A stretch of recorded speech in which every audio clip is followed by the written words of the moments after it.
Hello प्यारे बच्चों, आप सभी का अपना यूट्यूब चैनल YRS क्लास में बहुत बहुत स्वागत है। तो प्यारे बच्चों, आज की इस वीडियो में हम पढ़ेंगे विज्ञान। यानी विज्ञान को 3 भागों में बांटा गया है: भौतिक विज्ञान, रसायन विज्ञान और आपका है तीसरा जीव विज्ञान। यानी जीव विज्ञान में हम जो अध्याय नंबर 8 है, उस अध्याय का नाम है जीव जनन कैसे करते हैं। अर्थात चाहे जीव जनन कहें चाहे जीव प्रजनन कहें, यानी जीव प्रजनन कैसे करते हैं। इस अध्याय में मैं आज आपके सामने अतिलघुत्तरी और लघुत्तरी के प्रश्न, जितने महत्वपूर्ण प्रश्न हैं, मैं आज आपके सामने लेकर हाजिर हुआ हूं। उम्मीद करते हैं ये प्रश्न आप अच्छे तरीके से अपनी कॉपी में लिख लेंगे और आगामी परीक्षा जो होने वाली है उसमें भी ये सभी प्रश्न आपके सामने उपस्थित रहेंगे। तो आइए अब चलते हैं प्रश्न नंबर 1 की तरफ। तो प्यारे बच्चों, प्रश्न नंबर 1 कह रहा है पुमंग और जायांग में अंतर स्पष्ट कीजिए। यानी पुमंग और जायांग दोनों में हमें क्या बताना है? अंतर बताना है। दोनों क्या होते हैं, दोनों अंतर यानी दोनों किस में पाए जाते हैं। तो यानी पुमंग और जायांग में अंतर स्पष्ट कीजिए। तो इसका उत्तर सिंपल आपके सामने है।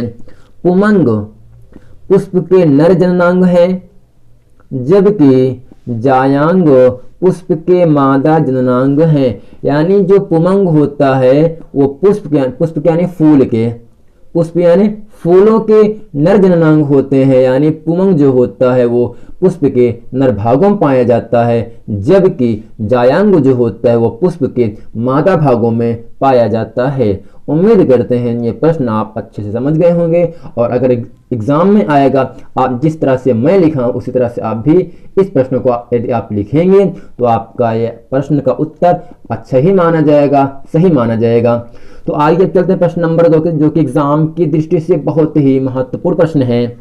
प्रश्न नंबर 2 कह रहा है परिवार नियोजन से आप क्या समझते हैं? छोटे परिवार के महत्व को समझाइए। तो यहां से उत्तर आपके सामने बताया जा रहा है। उत्तर है परिवार कल्याण हेतु बच्चों की संख्या सीमित कर परिवार को नियोजित करने की प्रक्रिया को परिवार नियोजन कहते हैं।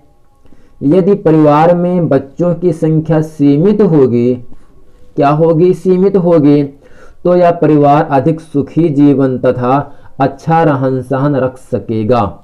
यानी इसमें बताया क्या जा रहा है? परिवार कल्याण हेतु बच्चों की संख्या सीमित कर यानी कम कर, यानी जितने बच्चे हैं उनकी संख्या कम रहे। ठीक, अगर बच्चों की संख्या कम है तो परिवार को नियोजित करने की जो पूरी प्रक्रिया होगी वो आपका परिवार नियोजन कहलाता है। अगर बच्चों की संख्या सीमित है, कम बच्चे आपके पास हैं, तो उन सभी बच्चों को, उन सभी परिवारों के बच्चों की संख्या को हम सीमित तो रहेगी ही, और उनकी शिक्षा भी आसानी से आप कर सकते हैं। रहने का ढंग और वस्त्र का, इन सब का निर्माण आप आसानी से कर सकते हो। यदि संख्या असीमित है, संख्या बढ़ जाए, जैसे आप जानते हो दैनिक जीवन में कुछ लोग ऐसे भी हैं जिनके 7-8 पुत्र हैं, 6-7 पुत्र हैं, तो उनका जीवन कितना कठिन हो जाता है। तो बच्चों की शिक्षा देना, उनकी फीस देना, वस्त्र लाना, अनेक समस्याएं उनके सामने खड़ी हो जाती हैं। ठीक, जब बच्चों की संख्या ज्यादा रहे। लेकिन यहाँ बताया जा रहा है जब बच्चों की संख्या सीमित रहे, कम रहे, तो उनसे होता क्या है? अधिक जीवन जो होता है, परिवार जो होता है सुखी रह सकता है, और उनका रहन सहन अच्छे तरीके से, बेहतर तरीके से चल सकता है। कब? जब परिवार सीमित रहेगा तब। तो यहाँ बताया गया आपके सामने भी परिवार कल्याण हेतु बच्चों की संख्या सीमित कर परिवार को नियोजित करने की प्रक्रिया को परिवार नियोजन कहते हैं। यदि परिवार में बच्चों की संख्या सीमित होगी, अगर परिवार में बच्चों की संख्या कम होगी, तो यह परिवार अधिक सुखी जीवन तथा अच्छा रहन सहन रख सकेगा। अर्थात अगर परिवार की संख्या कम रहेगी, उनकी शिक्षा, पढ़ाई लिखाई, जितने भी चीज हैं उन सबकी पूर्ति आप आसानी से कर सकते हो। ठीक, अगर संख्या ज्यादा है तो उनकी पूर्ति, उनके वस्त्र, जितनी भी चीजें हैं उन सबको पूरा करने के लिए आपको काफी कठिनाई का सामना करना पड़ता है। तो आइए चलते हैं प्रश्न नंबर 3 के बाद। प्रश्न नंबर 3 जो है ये वेरी इंपॉर्टेंट प्रश्न है, ये एग्जाम की दृष्टि से बहुत ही अच्छा प्रश्न है। इस प्रश्न को आप बार बार पढ़िएगा और बार बार भी देखिएगा, ताकि ये प्रश्न आपको अच्छे तरीके से समझ में आ जाए। और इस प्रश्न में जितना मैं आपको बता रहा हूँ उम्मीद करते हैं ये सभी प्रश्न आप याद भी कर लोगे, अपने कॉपी में नोट कर लेना। जो परीक्षा आने वाली है इन सवाल नंबर 3 और सवाल नंबर 4 बहुत ही महत्वपूर्ण प्रश्न है, ये एग्जाम में आपको हर हाल में मिलेगा। यानी आज की वीडियो बहुत ही महत्वपूर्ण वीडियो है, इस वीडियो को आप कम से कम 2-3 बार देखिएगा और जितने प्रश्न मैंने आपको बताया हूं उन सभी प्रश्नों को आप याद भी कर लेना। तो आगे चलते हैं प्रश्न नंबर 3 के बारे में। तो प्यारे बच्चों, प्रश्न नंबर 3 कह रहा है जनसंख्या विस्फोट क्या है। जनसंख्या विस्फोट क्या है? जनसंख्या वृद्धि से होने वाले हानियों का संक्षेप में वर्णन कीजिए। यानी जनसंख्या विस्फोट किसे कहते हैं और जनसंख्या वृद्धि से यानी जब जनसंख्या बढ़ जाएगी तो उनसे क्या क्या हानियां होती हैं, क्या क्या नुकसान होते हैं, उस हानियों को संक्षेप में आपको बताना है। तो मैं इस प्रश्न का उत्तर आपके सामने लेकर हाजिर हुआ हूं। उत्तर इसका है यहाँ से किसी क्षेत्र विशेष में जनसंख्या उस स्थिति तक बढ़ जाना कि उस क्षेत्र में उपलब्ध खाद्य सामग्री व जल तथा अन्य प्राकृतिक संसाधन उस जनसंख्या के लिए पर्याप्त तो न हो पाए, इसे जनसंख्या विस्फोट कहते हैं। जैसे कि आप जानते हैं आज के दौर में है क्या, जनसंख्या काफी बढ़ जा रहे हैं। ठीक, किसी इंसान के पास 6 पुत्र हैं, 7 पुत्र हैं, 8 पुत्र हैं, 9 पुत्र हैं ना। इसी प्रकार से अगर जनसंख्या बढ़ाएंगे हम तो उनसे अनेक हानियां होती हैं। ठीक, रहने में, पढ़ाई लिखाई करने में, यानी बहुत सी परेशानियां होती हैं, बहुत से हानि होते हैं। तो यहाँ बताया क्या गया आपके सामने, किसी क्षेत्र विशेष में जनसंख्या का, पॉल्यूशन का उस स्थिति तक बढ़ जाना कि उस क्षेत्र में उपलब्ध खाद्य सामग्री यानी जितने भी खाने वाली सामग्रियां हैं, जैसे हो गए गेहूं, चना, दाल, मटर, ये सब क्या है, खाद्य सामग्री है ना। व जल यानी पानी तथा अन्य प्राकृतिक संसाधन उस जनसंख्या के लिए पर्याप्त न हो पाए, इसे जनसंख्या विस्फोट कहते हैं। अगर जनसंख्या ज्यादा रहेगी तो नौकरी बहुत कम लोग पाते हैं। अगर जनसंख्या ज्यादा रहेगी तो आपको कोई भी वस्तु ढूंढने में, प्राप्त करने में काफी समस्याएं झेलनी पड़ती हैं। क्या झेलनी पड़ती हैं? समस्याएं झेलनी पड़ती हैं। जब अगर आज के दौर में देखा जाए कंपटीशन इतना ज़्यादा हो चुका है कि सीट रहती है एक और जनसंख्या रहती है 100, 200, 500 लोग रहते हैं, यानी एक सीट पर कई लोग रहते हैं। ठीक, ये सब होता है जनसंख्या पर निर्भर है। अगर जनसंख्या कम होगी, लोग अच्छे तरीके से पढ़े लिखे होंगे, तभी समाज और हमारा अपना इंडिया काफी तरक्की करेगा। तो यहाँ बताया कि पूरा क्या था, जनसंख्या विस्फोट किसे कहते हैं, किसी क्षेत्र विशेष में जनसंख्या का उस स्थिति तक बढ़ जाना कि उस क्षेत्र में उपलब्ध खाद्य सामग्री व जल तथा अन्य प्राकृतिक संसाधन उस जनसंख्या के लिए पर्याप्त तो न हो पाए, अगर इसे हम जनसंख्या विस्फोट कहते हैं। तो यानी जनसंख्या विस्फोट से उनसे जो हानियां होती हैं उसको भी हमें बताना है। तो हेडिंग करेंगे काले पेन से, इससे निम्नलिखित हानियां उत्पन्न होती हैं।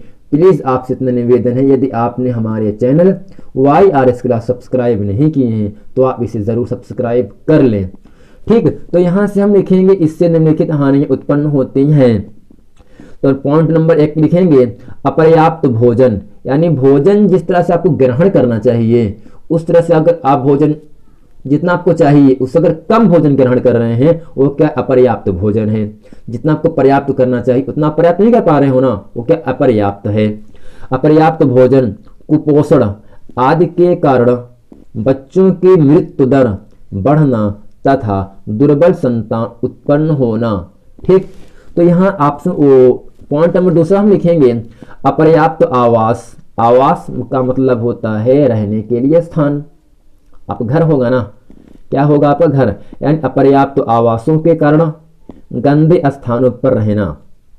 जब जनसंख्या ज़्यादा रहेगी, अच्छे तरीके से, बेहतर तरीके से आप घर नहीं बना पाओगे, आप गंदे स्थानों में रहोगे, और यदि आप गंदे स्थानों में रहोगे तो आपसे उनसे होती क्या है, गंदे स्थानों पर रहने से बीमारियां भी उत्पन्न हो जाती हैं। यानी क्या बताएगा पॉइंट नंबर 2 में, अपर्याप्त आवासों के कारण गंदे स्थानों पर रहना जिससे अनेक बीमारियां फैलती रहती हैं।